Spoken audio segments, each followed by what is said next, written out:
એકવાર બુદ્ધ તેમના શિષ્યો સાથે ગામમાં પ્રચાર કરવા જતા હતા. ગામમાં પહોંચતા પહેલા રસ્તામાં તેઓએ અનેક જગ્યાએ ખોદેલા ખાડા જોયા. મહાત્મા બુદ્ધના એક શિષ્યએ આ ખાડાઓ જોયા અને વિચારવા લાગ્યા કે તેનું રહસ્ય શું છે. તેણે તેના ગુરુ બુદ્ધને પૂછ્યું, કૃપા કરીને મને આ ખાડાઓનું રહસ્ય જણાવો. કોણે એકસાથે આટલા ખાડા ખોદ્યા હશે અને શા માટે? ગૌતમ બુદ્ધે શિષ્યને જવાબ આપ્યો, કોઈએ પાણીની શોધમાં આટલા ખાડા ખોદ્યા છે.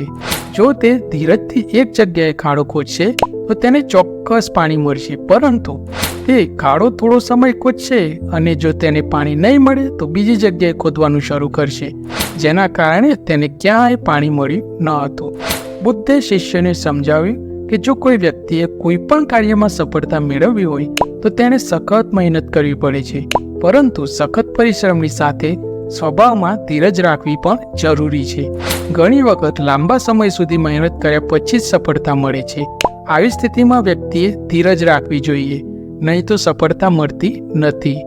તો મિત્રો, આ વાર્તાનો બોધ એટલો જ છે કે જેમ કે આપણે ગુજરાતમાં કહીએ છીએ કે ધીરજના ફળ મીઠા હોય છે.